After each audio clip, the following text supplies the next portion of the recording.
Hello,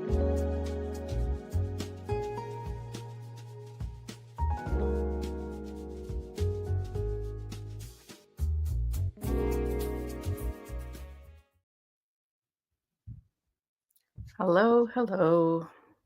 Hopefully,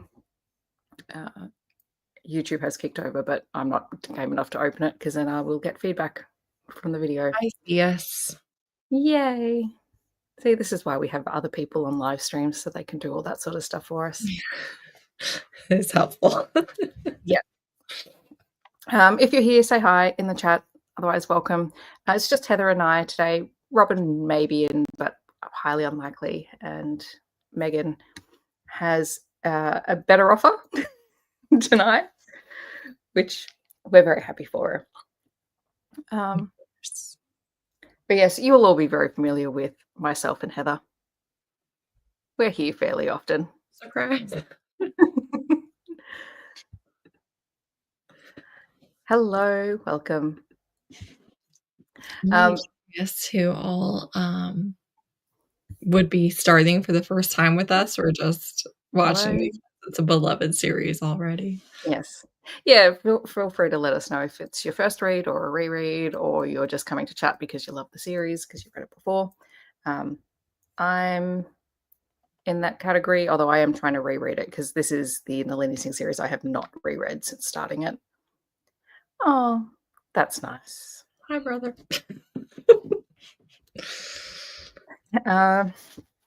So Heather read it for the first time last month, was it? Yeah, it was in July. Yep. Yeah. I reread it mostly. Well, I read it as an ebook, and then I had my physical copy there so I could tab it because the weird thing about this book is like this is super tiny and it has large margins, and I don't know why it's like that.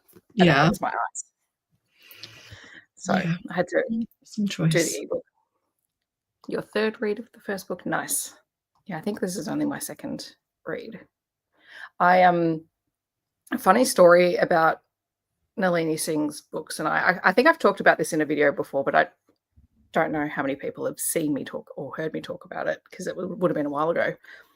I found a bunch of Nalini Singh's books, both the Guild Hunter and the Side Changeling books, at kind of like a discount bookstore that used to be across the road.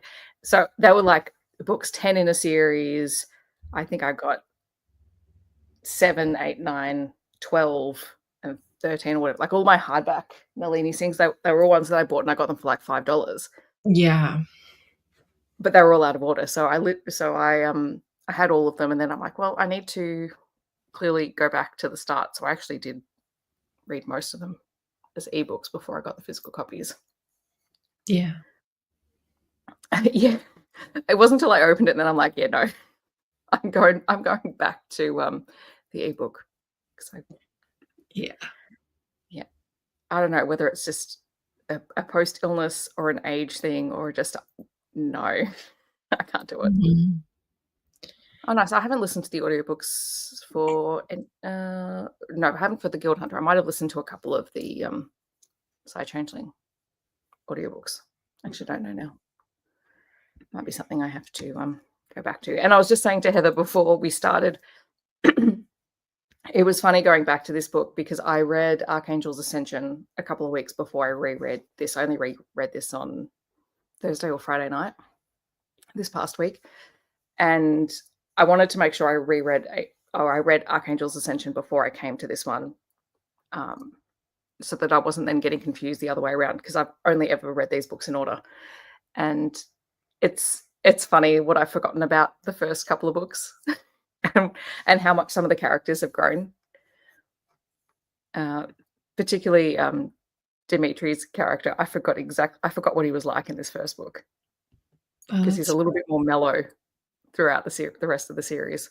Yeah, that's fun to look forward to. It was good. Like you can tell that it's kind of wrapping up the series. So, yeah, I enjoyed it. We're just getting to the end of the series now, right? And it's a huge time jump into the future. So a lot of the human characters that you're now looking at descendants. And Isn't he so different? Because he's very combative with Elena in Angel's Blood, whereas they're much closer as friends later in the series. Like they have a huge amount of trust, and you don't have the same level of antagonistic behavior that was popping up in this one. Right. All right. So, Heather, it was your first time reading it. It was. Yep. Yeah. So, and I know you've talked about it in your video, but what did you think? Because you've kind of tried a couple of different Nalini Singh books now. Right. And this one was the one that worked the most for you? Well, it's interesting because I gave this one 4 stars, and the 2 Side Changeling that I've read, which would be the first one and also the Obsidian one that everyone loves. How did you? I've given those 5 stars, but not felt like I wanted to continue. So Yeah. I would say that the Side Changeling books were probably a little bit better, and part of that might be that they're standalone couples, you know, in that Yeah. book. But just the setup for Side Changeling, with the lack of power and stuff like that, even as they are so powerful, really stresses me out. And so that I didn't feel like the same way with this one, Yeah. and, I also want to see, like, everything continue, so I think because of that, I think it was more so the setup that worked better for me, um, but I was really surprised at how insta-love it was, especially for him as an eternal and him not recognizing her as, like, his fated mate or, you know, special one, the person who has the, um oh, what word do I want? It's, like, right there. The potential to be their fated mate or to be their everything. Like, he wasn't even really recognizing that, so I was surprised at how quickly he just kind of fell in line for her, just because he was so arrogant, which isn't, like, a problem, for me liking him. It just surprised me that that all moved so quickly, and I I think another thing with it is I expect to have a lot of issues with the other angels and vampires, I guess, in the future. Here, there, and everywhere, I assume, just because it's such a long series. But since they are already like a team, I feel like that might, keep me from being Yeah. annoyed because I think as long as the main character has a support system and is believed by that support system, then the outside stressors don't stress me out as much. Yeah. And I mean, it's an interesting series because we spend so much time with Elena and Raphael, but we also do dive into the other characters. Yeah. So all of the 7 get their books. Okay. Ashwini gets a book as well. So she was Okay. introduced in this book, and I forgot that she also gets a story. And I just double checked because I totally forgot to beforehand that Slave to Sensation was released before Angel's Blood. So I think that was Mm, 2006. This was 2009. that's interesting. Yeah, because I would have picked it the other way around. Mhm. Um, but I feel like this world is probably a little bit more complex than the Side Changeling world in that like shifters and whatever like that. I think you can set up the world and keep it the same way, whereas this world is just a little bit off of our world because of the angels or the archangels and sort of their history and the vastness of their history. Um, so it'll, yeah, it's interesting. I'm curious to go back to other books or the sort of the first 5 or 6 books. Mhm. No worries. It will be the recording will be here when you're done. Yes, it will. Um, so for anyone who, it's weird because, oh, excuse me. Okay. I've talked so much about the Side Changeling series, and I probably should at some point go back. I think I've got like the last 3 books that I haven't read or reviewed as full reviews the way that I used to do the series. I just haven't had the time in the last couple of years. Yeah. Oh, there you go. It's a I big love Heather. It is very nice. I'm still going to get the cut changed, but we'll see. No, it's looking nice. Um, But for anyone who's watching this back and you've never read the series, it's an urban fantasy series. Oh my God, what is wrong with my we voice? should have said that at the beginning. Probably. Yes, it's a urban fantasy romance series about angels and humans, I guess, and vampires. Vampires are created and work for angels, basically, which is an interesting twist. Yeah, and it was interesting. I think it might have been Izzy's Discord. We were talking about the difference between urban fantasy and paranormal romance. And this is urban fantasy, but this one feels definitely more paranormal romance in the fact that this book would not stand alone without the romance. Whereas Side Changing, I think you could possibly take out the romance and the world itself and the structures of the politics, I think would work, which is ironic because that one's more paranormal romance. Side Changeling almost feels more thriller-ish to me, which is not I don't read thrillers, so I could be making I might not know what I'm talking about, but I think that one leans more.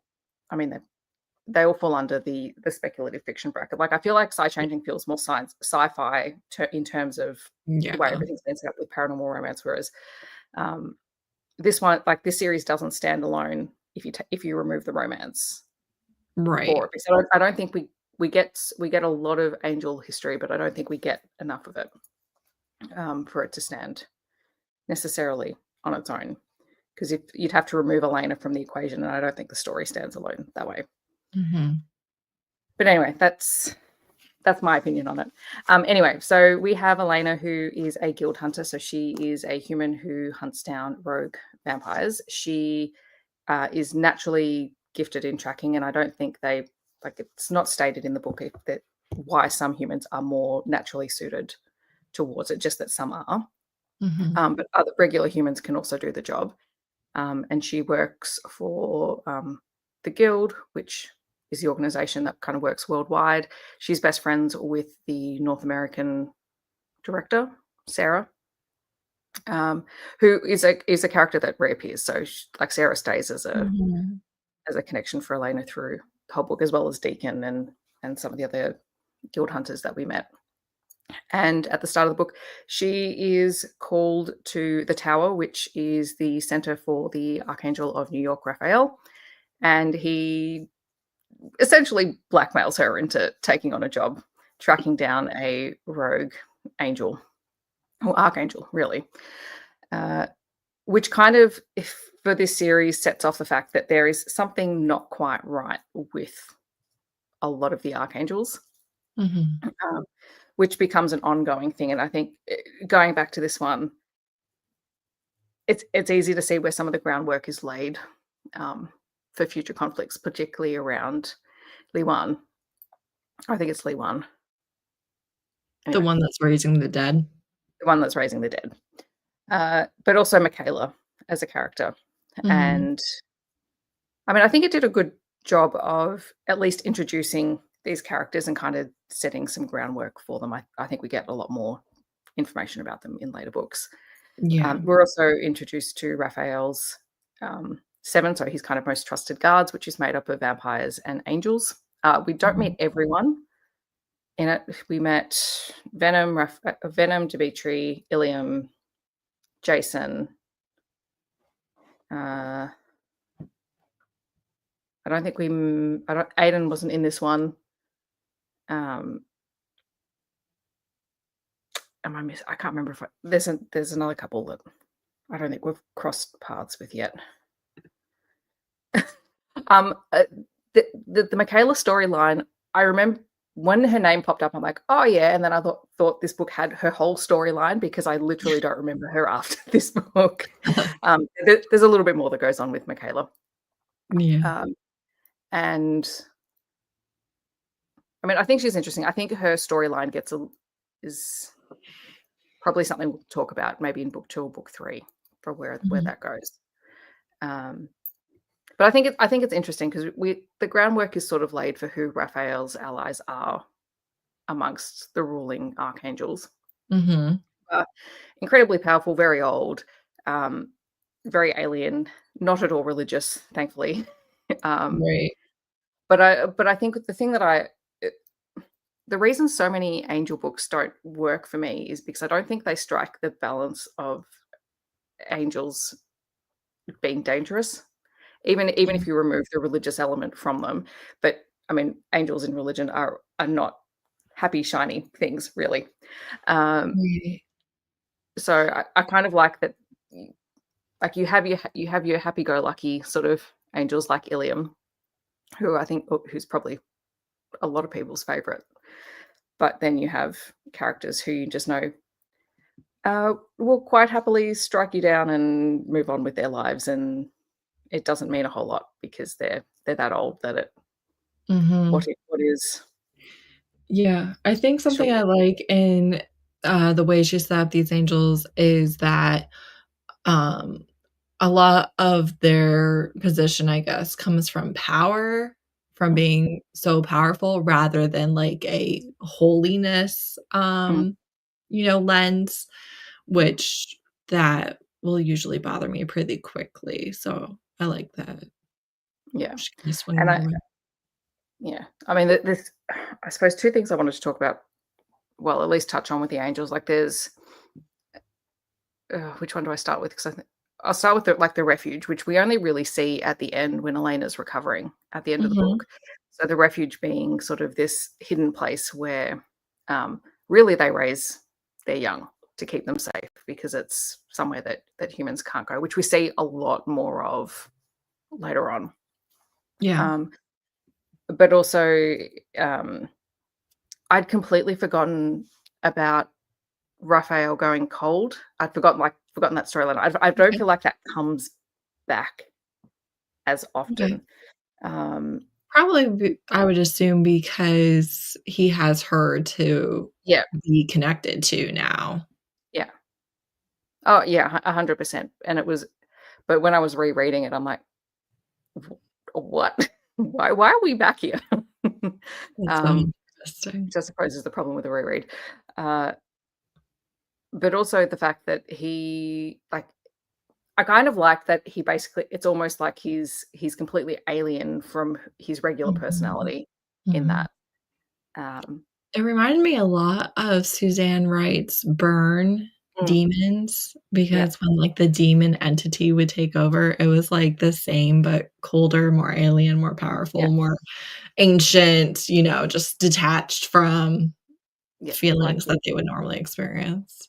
yeah, kind of the more primal sort of side of Yeah. the personality. Like, the supernatural element is just so out of touch with the human Mm, element in some ways. Like, there were some things that they wouldn't do because the human aspect of their personality wouldn't yeah, like it, but they didn't actually care at all. yeah, They weren't feeling any of that.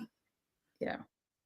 Um, but yeah, I suppose uh, it was like you were talking about before, a lot of kind of insta lust, insta love kind of stuff going on. But like once we got past maybe the first third or the first half of the book, it became a lot more playful and more of Mhm.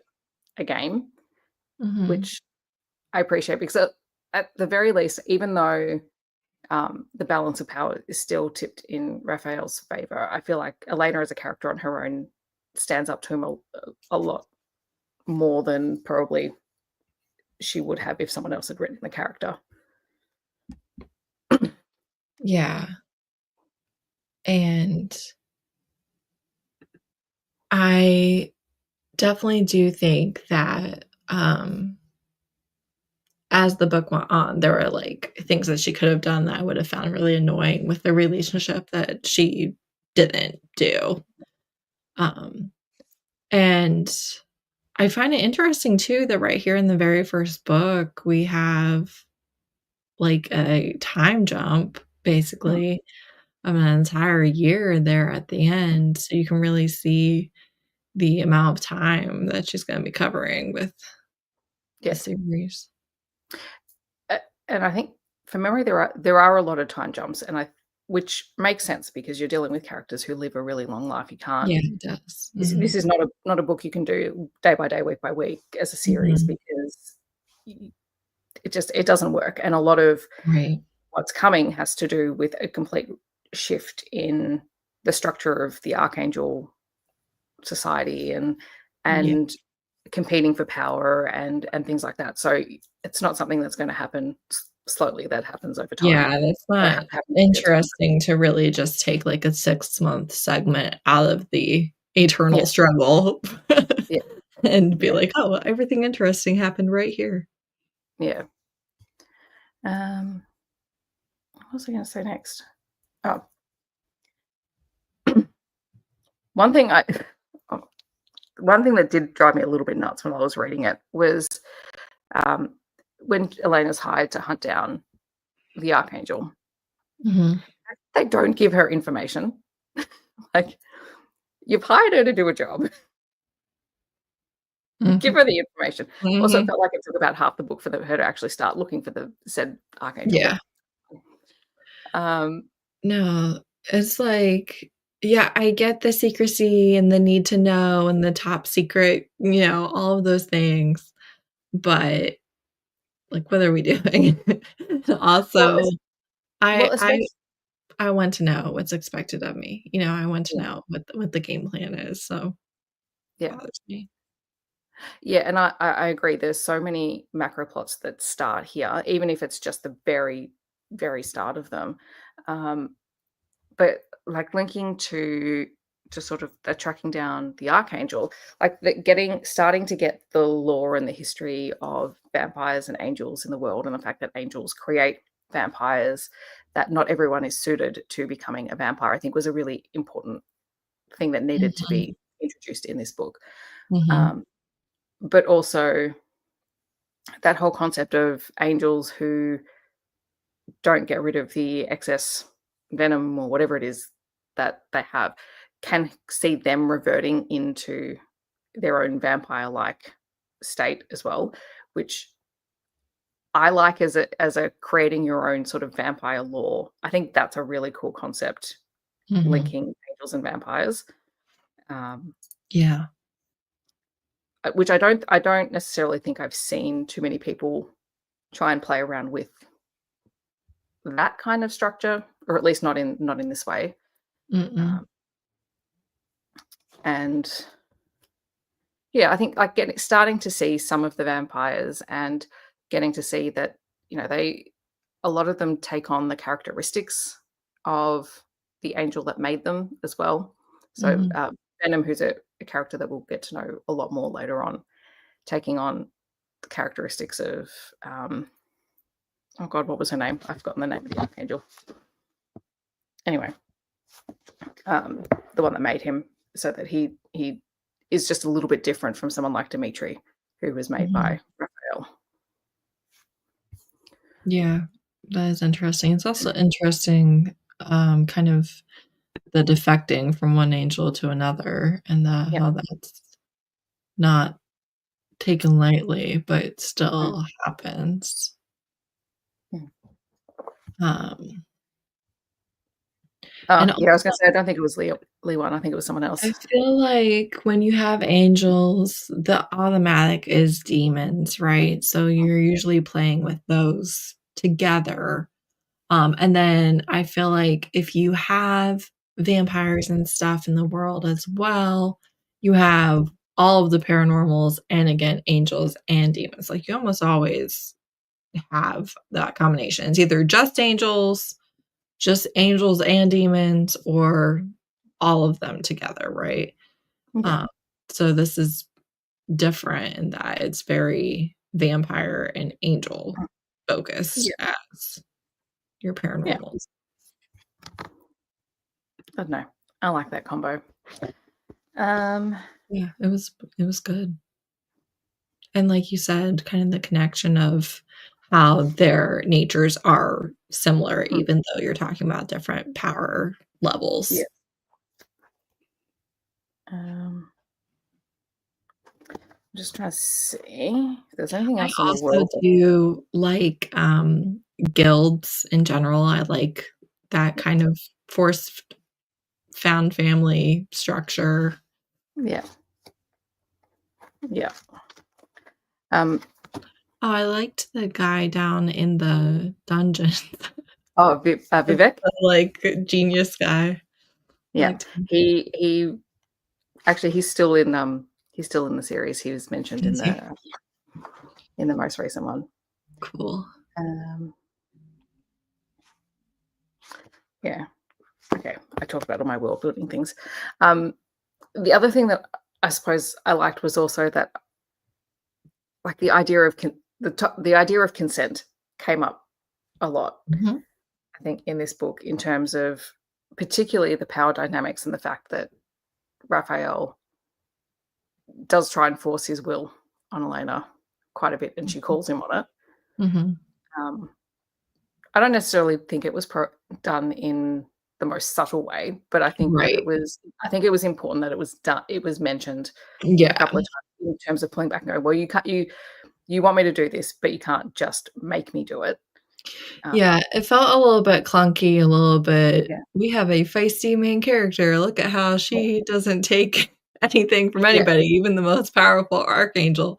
yeah, However, yeah, like, consent with power, it's so easy to overstep if you have the power to overstep it, if yeah, people don't wanna tell you no and all of those things, so yeah. And I it's think, yeah, like, most of it was on his part, but I think it was interesting when it was kind of, I think it was brought up that um, she has the ability to also affect the way that he reacts to things without knowing it, because she doesn't understand.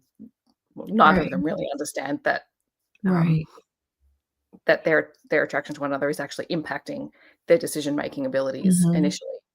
Um, so yeah, I would have been more upset if it hadn't yeah, been a I discussion. think As clunky as it was, I think it was important that it was there, because right, you don't often get that in the first book of a series when you have right. very powerful, very old I supernatural think beings. I think what I don't ever like, and I think is a common pitfall that authors fall into because, again, they're trying to have a feisty main character, an independent main character. They're trying to have their love interest be irresistible, right? He's the hottest person you've ever seen in your entire life. And they're attracted to them, but they don't want them to instantly just start dating. And also, you have kind of the fear, Mm, and I think, very understandably so, the fear of just being a temporary pastime, a temporary plaything. They're just interested in the chase, and as soon as they have you, now they're not mm, interested anymore, and you're embarrassed, annoyed with yourself, whatever, especially, I think, for, um, I don't know, just kind of the general character type that they're usually trying to set up. You can see how that would really bother them personally, right? So, because of all these things that they're trying to establish, they then have, and this she did this where the main character is giving in to the attraction that they feel, and also at the same time does not want to acknowledge the attraction that they are feeling. And so they're trying to put it off onto the love interest as he overstepped or he, violated consent in some way. When it's like, well, no, you were right there with him. You absolutely were, but you don't want to admit that you were. So your defense is to go on the offense. I don't really like that, you yeah, know? yeah. No, I get that. And the other thought I just had is, I mean, for a book published in 2009 to even attempt to put in a conversation about consent or boundaries based around consent, I think Yeah, it is holds up pretty well for pretty good. you wouldn't think that that was that long ago, but it was. Mm, it is. It's a while ago. Um, yeah. What else was I gonna I talk did about? feel like a lot of the friendships were just told to me rather than shown. I was like, "This is my ride or die. Like, we Mm. never go anywhere without each other. I'm going to burn this whole Archangel Tower down if you don't show her to me." And it's like, "Okay," but we, like, didn't really get that. It was more Yeah, like, "Hey, girlfriend, you know I've got your back." Like, yeah, and that's not a lot of depth to me, and that always, like, really annoys me. I know when, it's people with already established relationships. You're not mm, meeting these best friends for the first time. You're already supposed to be best friends. yeah, But I'm sure that that gets expanded on, and yeah, there's a lot of depth throughout the series there that's not necessarily present here in the first book. yeah, and for memory, it does, and, the other thing that gets explored a lot more is Elena's relationship with her family, with her dad and also her sister and half-sisters as well, Mhm. Okay. but that one for memory takes a while to sort of Yeah. come about, because And there's I am, like, not always the best at giving things several books worth of time mm, to pay off, Like, I really need to like books 1, yeah, 2, and 3 to make it to book 4. I yeah, really do. So, even when it's like, "Oh, it gets so much better," I still need the mm. starting place to be Well, enjoyable. you need to be hooked from book 1 Yeah, to wanna continue. yeah. So, Um, it'll be fun to see it progress. yeah. I mean, in I suppose in that regard, like, I do appreciate that the first couple of books are focused more on Elena and Raphael, because I think their story is not at a point where you are ready to say, "Okay, I can switch gears and focus on another character yet." Mhm. Particularly, given the fact that Elena I mean, spoilers, but this is a live show, so there's spoilers everywhere. Elena ends up being transformed into an angel, Right. and, like, the next book is very much about her basically being a baby angel, but Yeah. being an adult human who is a baby angel, Yeah. Yeah, yeah, and yeah. sort of the juxtaposition of that.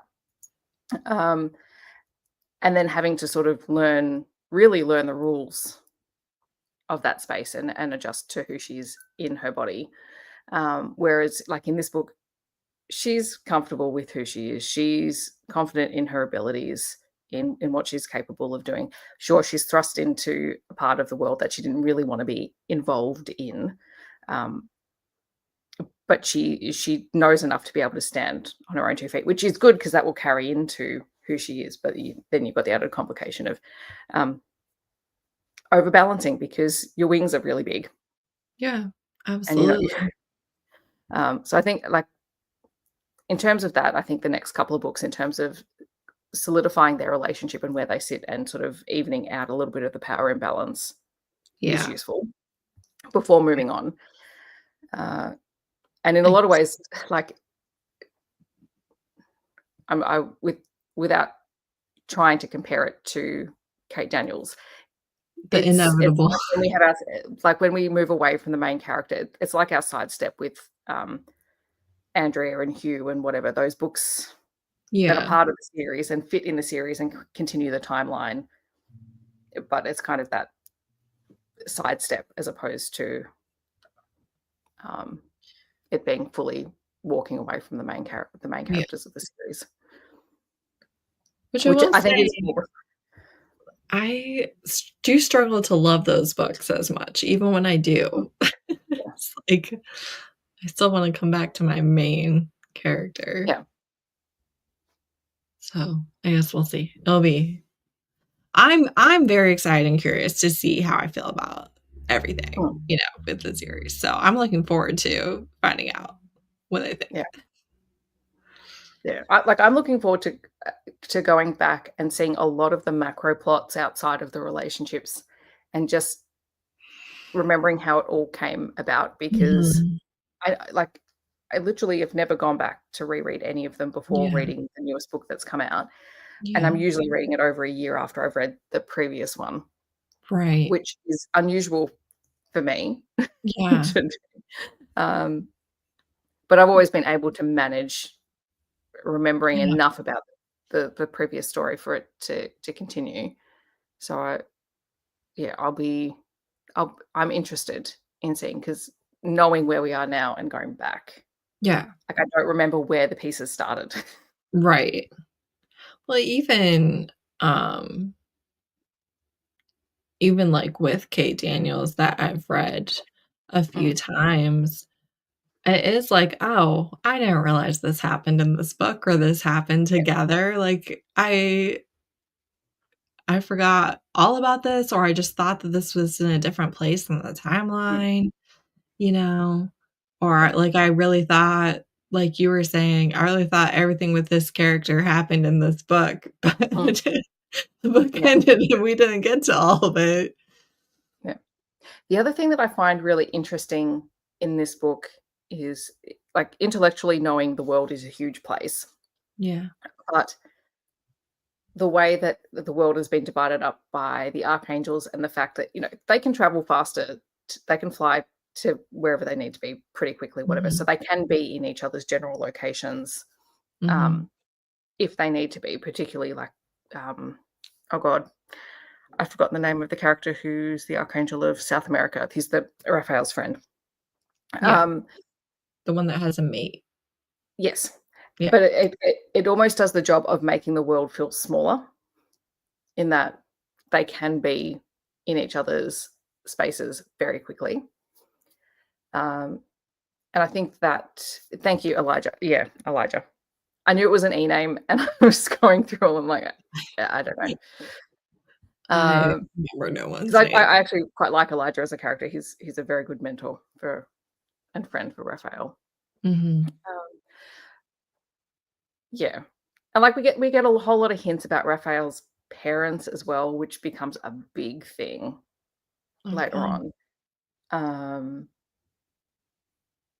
like we get, I mean, we're introduced to Ilium, who has a really large storyline moving forward. Because the latest book is Ilium's second book. Mm. Okay. Um, yeah, I like it was fun coming back to it, I think. Because I Yeah. think like there was a lot of playfulness. Like I actually loved Elena and Dimitri's antagonistic relationship in this one. Mhm. It made me laugh. Yeah, I Um, can see that. It's also just interesting because you have been reading it for so many years that mm. it feels like you're always reading it, but in reality, this Well, I beginning was a started. long time ago. Yeah, I think I started in. I think I went back and looked. I think it was 2022. Which doesn't fit, which is not that long ago, but I Mhm. read the majority of whatever was released. Oh, no, Mhm. maybe no, hang on. Maybe it wasn't 22, maybe it was 2020, Well, which would that make a is lot of the sense. thing, is that when there's still books coming out, it's easy to just read the new Yeah. release. No, it must have been 2020, and I would have read everything that was released up until that point. Um,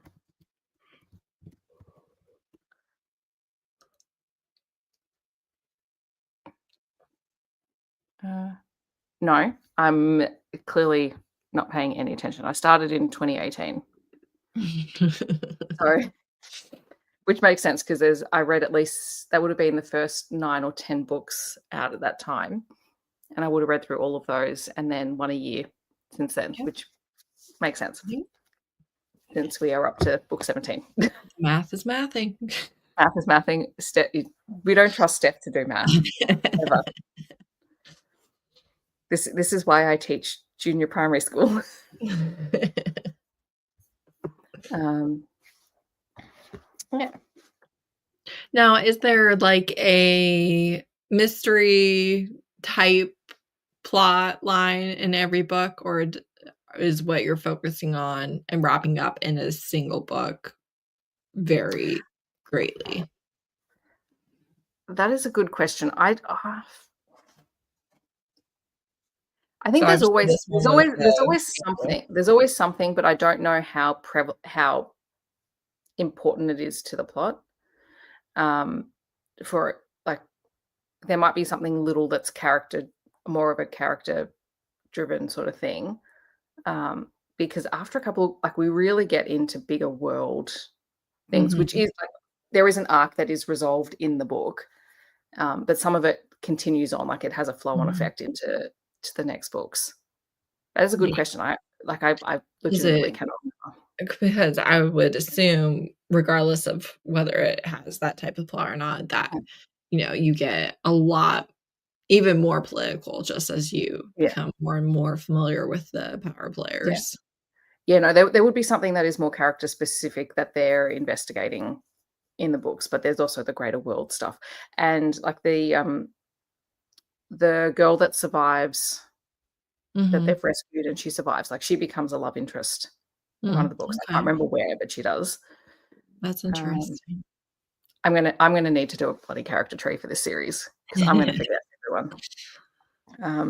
Which I'm is how sure I had to somebody do. already did. Oh, I'm sure they have, but I did my own when I was doing the rereading the Side Changeling books because I was having trouble keeping track of who was who and who belonged to which pack, and Yeah. um, Yeah. We'll see how long I remember who people are. yeah, yeah. There's a lot. Like it's a large cast of characters, but I think, yeah, you do eventually begin to remember most of them, and I think part of my problem is reading book 17 and book 1 in close proximity is that I'm mixing up Yeah. who is who. Um, Is that right, though?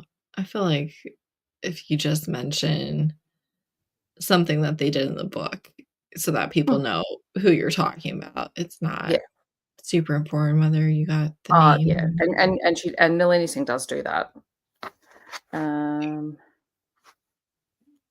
what well, else? and also, I mean, you started out basically tackling the big bad that most people don't even know is a possibility Mm, of existing, so you yeah, can't have someone that powered up be the, "We've gotta hunt them down every yeah, book."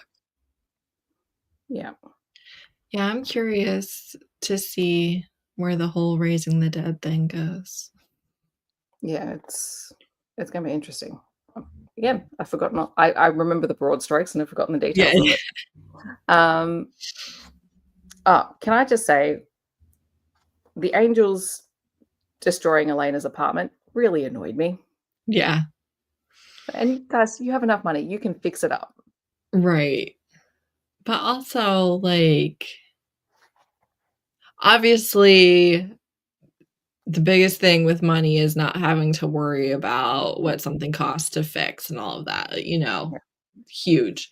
But also, it's like your personal stuff is not just a matter of replacing yeah, financially or a I duplicate. know. Yeah. I know. Yeah. Back to Kate Daniels again, it's always like, I don't really like when the people who I mean, I understand, but I went to see, like, some regret afterwards of the people who are the Yeah, support system for the love interest are mean to the main character at any point or, yeah, like, distrustful or attacking or whatever. If that happens, I that more so for me, because I feel like I have that unpopular opinion that I don't really like my heroes to grovel a lot because that's not how I like my relationships. I don't want them to do something so bad that they truly need to yeah, spend 40 days and 40 nights repenting for it and trying to make up for it before you should even think about taking them back. Like, I just don't like that. yeah, But when it's, like, someone around the love interest, the love interest support system, oh, I wanna see you grovel so bad. I want yeah, you to yeah. Like, it's interesting because I think there is a point where there is too much groveling on the part of one of the love interests. I think there are also books where there's nothing and you none. need something. And I think there's a couple of books I've talked about recently, or at least I've filmed talking about them.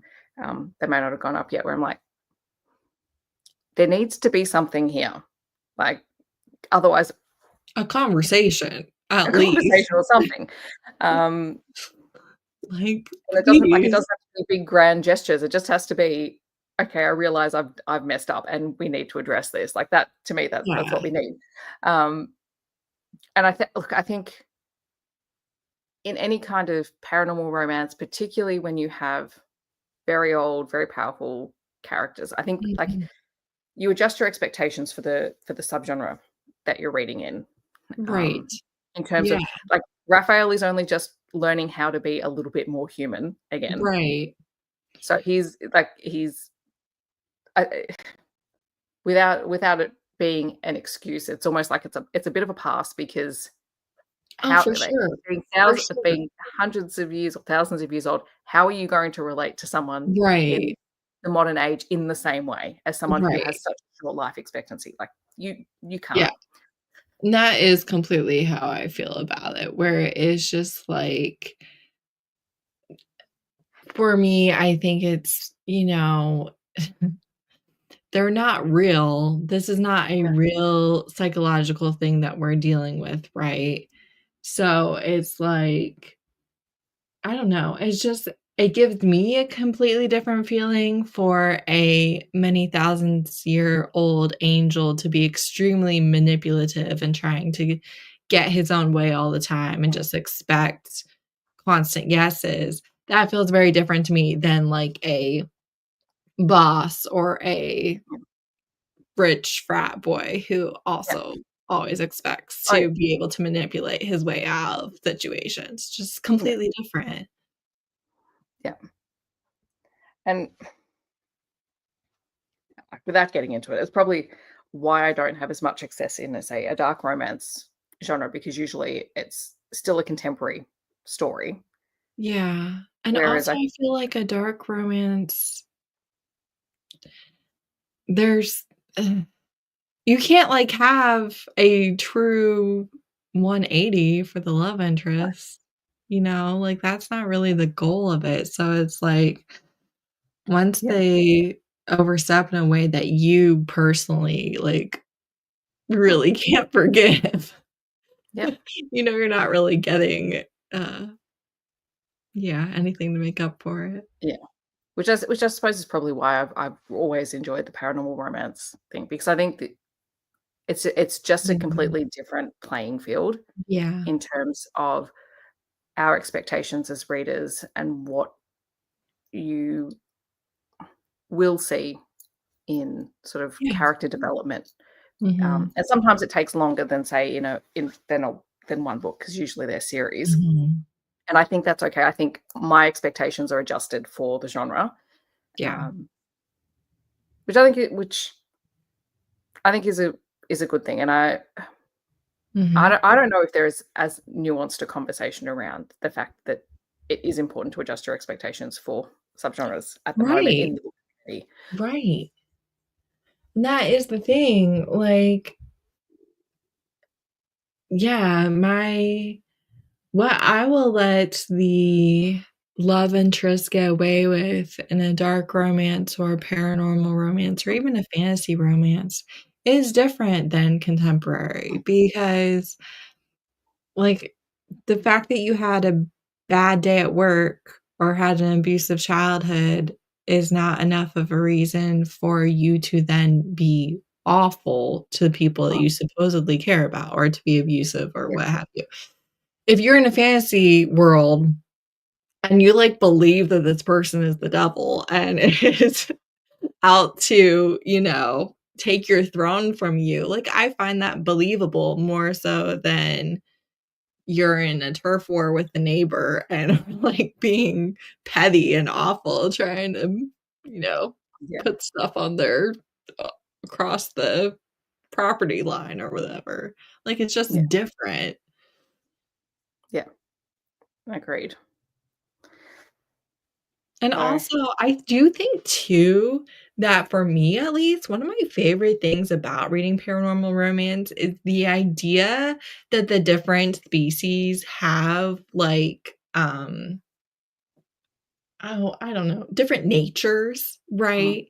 You can't expect an angel or a vampire to behave like a human because they're not. or even like the Fae or what have you. I really like when like their nature is built into the world building, and it's Yeah. like you can't mess with a werewolf with that. Yeah. Whereas, with this other person, you can, and Yeah. then their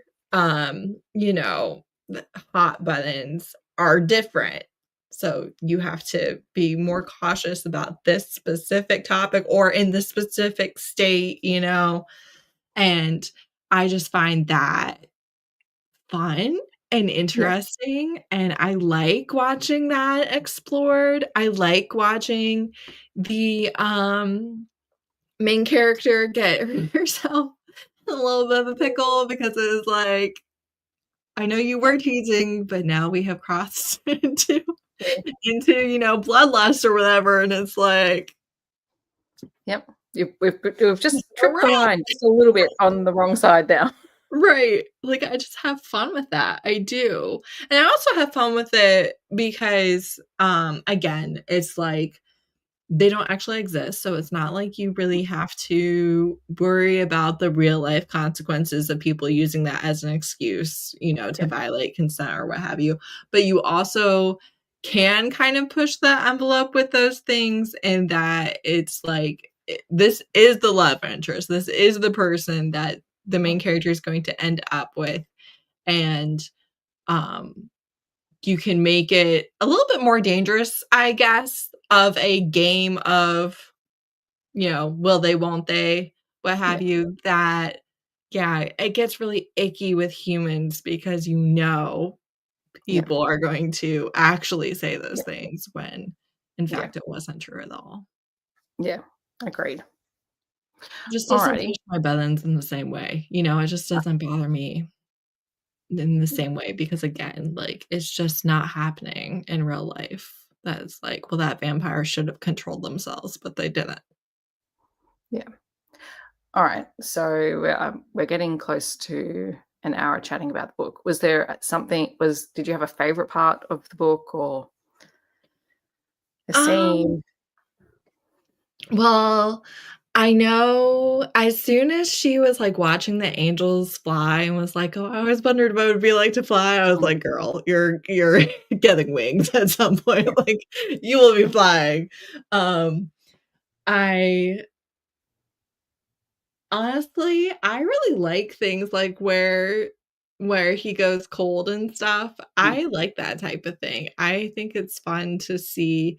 It's always a little bit nerve-wracking just because you don't really know how far the author's gonna go. Like, you don't know if they're gonna stay where you like it or if they're going to yeet you off a cliff where it's like, "All right, well, I hate that. Thank you for nothing. Like, I'm not having fun anymore." But I liked that, and, yeah, I don't know. I just liked their interactions. Like, definitely the romance was my favorite part. I'm curious to Yeah. see the other characters, but right now, they're the 2 Yeah. I care about by a lot. Yeah. Um, yes to all of those things. I also one of my favorite scenes in the whole book is when Elena wakes up after she does get her wings and she's lying in the bed and she looks down and she sees wings. She's like, "Oh no, I've crushed an angel." And she thinks she's lying on Yeah, somebody. she was confused. She was confused and I just burst out laughing. Um, but yeah, like Elena and Raphael falling. I really like sort of the lore that Nalini Singh is building in this book Mhm. in terms of angels and vampires and what they can and can't do, and the fact that there are things that they might only be able to do once in their lifetime, like make Elena Yeah, into an angel.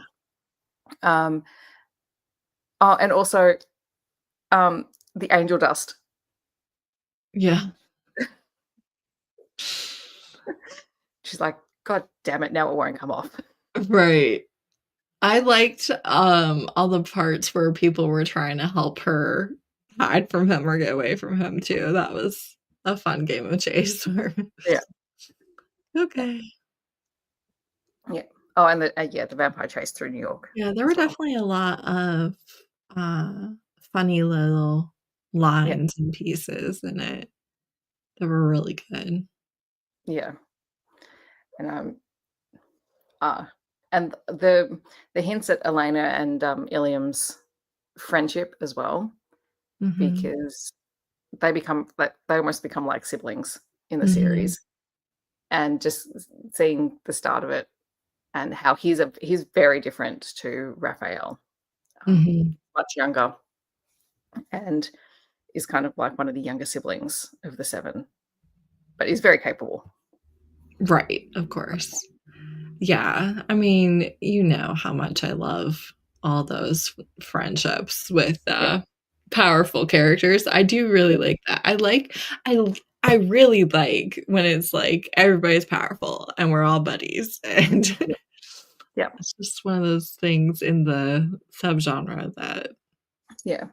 I Like, enjoy. I feel like, we get a lot of introductions, we get a lot of I think I said at the start, we get a lot of introductions, we get a lot of basic information about these characters, whereas I think now that Elena is an angel in the next book, for memory, that's gotta be where they start to actually deepen those relationships Yeah, well, because there's a lot now of because we're only in Elena's perspective? Or we're yeah, mostly I in think Elena's so. perspective? I don't know. I think just hers. I don't know. So, like, we Like, have a limited insight into the actual yeah. inner workings of Like, the isn't there, archangels. like, a couple scenes where she was like, Yeah, it was just him, but I think it was mostly her. yeah, Well, yeah. And it was interesting to see how much the people, like, really love the angels and value them, not just fear them. yeah. Um, oh, there was something that I was gonna say, but I don't know what it was. Oh, I guess just the fact that she's an angel now is going to eliminate a lot of the need for secrecy or, the "I can't really tell you that" Yeah, type thing, so yeah, that'll be fun too. yeah. And I also like the little insights into the how the tower works. I mean, I know we get a lot more later on, but, um, just the day-to-day people who work at the tower and the fact that people are very willing to spend time with vampires, and they're not necessarily afraid of them Mhm. all of the time. Yeah. That's another thing where I don't really love when my main character is the one with a lot of prejudice Yeah, towards a group that we're learning about. yeah, Um, I really prefer it's kinda like with, Kate Daniels that even if she's not necessarily completely familiar with you, she knows enough about what you respect and what you value, yeah, and also, you know, just isn't a bigot, but, um, I prefer that where it is like, yeah, you're learning a lot more about this mm, group now, but I don't really love when it's like, "I hate all bloodsuckers." mm. Like, I just don't like that from the main character. No, and I feel like probably Elena's position hunting down vampires has probably colored her Right, a little bit. right, And also, she's also coming into contact with the idiots of the vampire world. right. She's not coming into contact with people who are in positions of power and, Yeah, or people who are just living their day-to-day life. Even her, brother-in-law being a vampire, but she doesn't see her family, so she doesn't have the yeah, really the opport although he's not much better than some of the ones that she tracks down, yeah. because she did have to track him down at one point. Anyway, her family's a whole other story. Right. Alrighty. Is there anything else that we need to talk about or that we missed? Chat, feel free to let us know. Yeah, I don't think I have anything else really off the top of my head. Mm. I did, yeah, I've pulled out the next book for next to read for next month, although we're not sure we're gonna get a live show in September, because we've also got the Inheritance live show in the middle of September, and the month's a little bit nuts for everyone. So that's a bit of a watch this space Yeah. um, you might get a bit of extra time to reread the second book or read it. If you read it in the next month, though, Yeah, it'll we'll be still be talking fresh about it enough for sometime soon. whenever day it ends up being scheduled. I know I plan on reading it in September. Just don't know where yet. Yeah. Well, I've also got to read the new Side Changeling book because I'm months behind. I'm now at that point where I'm like, "Ugh, I know I want to read it. I want to read it. I want to read it, but I want to be in the right headspace. And for some reason, I'm never in the right headspace. You could So try saving it for Love in the Night in October. I could. I'll probably read it in September because my September TBR is very minimal in terms of the things that I've planned to read. Yeah. Um, I Well, think and having some days off might help too, to be like, this is what I yeah, want to pick up.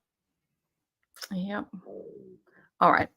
Well, in that case, before we go, what are you going to read next, Heather? Or what are you currently reading or planning on reading next? It's a Juicy. debacle, let me tell you. We need to help you with your debacle. So glad you brought this up. No. I don't know. So I was planning on picking up I'm reading nothing, and I've read nothing. My reading came to a screeching halt. It is bad. It's bad. But I do want to be reading, and I really want to have a really good reading month in September. So there's that, which is tomorrow. So it's time to Yeah. get started. I was going to start the Trials of the Sun Queen. Yeah. I was going to read that first. But then I'm like, I don't know. I feel like I'm really in the mood for the new Kristen Ashley. So maybe I'll just read that first, record the sections for that vlog, pivot, Trials of the Sun Queen, do that whole vlog, and then go Yeah. back to arcs and new releases and stuff. Probably arcs for Yeah. it. But yeah, I haven't started a page yet. And I've actually been like debating with myself all day whether like I'm gonna start something tonight or Yeah. Well, I finished everything that I was reading over the weekend, which was a miracle because I was exhausted. Hello. I am staring at the copy of Hemlock and Silver by T. Kingfisher that I was sent as a review copy. I'm like, well, maybe I start there. I feel like Or I've do I? heard some good things about that one in Yeah. particular. No, I'm looking forward to it. Or do I start something off my September bingo board card because it's September? It's September. Well, when you do read that, let me know whether or not you think I'll really like it or not. Mm, mm, yeah. Because I've been curious about it. But I mean, Ooh, nice. I feel like, yeah, I feel like starting on the 1st of September is the best thing you could possibly Mm, do for your bingo board. yeah. Feels right. Yeah. Well, I know when I'm reading the rest of the story or rereading the rest of the story. I'm going to save Mhm. that for my birthday and make myself cry on my birthday in the middle of the week, in the last week of term. Going to the second last day of term in an excellent mindset. And the rest of it is, I don't know. Well, I want to try and read Whisper by Talbauer this week, just because it's a big book, and I'm probably going to need time. Yeah. Oh, excellent choice. So good. Excellent choice. I love that series so much. Yeah. I do need to go and read the Clock Tower series and Sword Yeah. Heart. I want to try and do that before the end of this year. We'll see if I actually get there. I really like Sword Heart. I have bounced around the idea of reading the Clockwork Boys ones, but I haven't. Mm. So I feel like obviously would give a little bit of context to that world, but I don't know that I care enough because I don't think it will be new favorites. I think it'll be, you know, Yeah. kind of mid-tier ones, and I just haven't done it. I have them as audios, so I feel like I wanna read them just for context, and then I'll Yeah. probably come back and reread the books at Yeah, some the point Ellen because I wanna books. annotate those. They're so good. Alrighty. We might wrap this up now that we've talked about a book, we've talked about what we're reading next. Yeah, I will post something about when the next live show is. Just bear with us as we try and get through September, which is just turning out to be a little bit more hectic. But it will Yeah. happen sometime in the next 2 months. We'll do a live show. Yeah, for sure. I'm sure we'll sneak one in there somewhere. We will. Alrighty. Well, I hope that everyone has a really lovely night or day, depending on where you are. And thanks for joining us. And we will see you next time. Bye, everyone.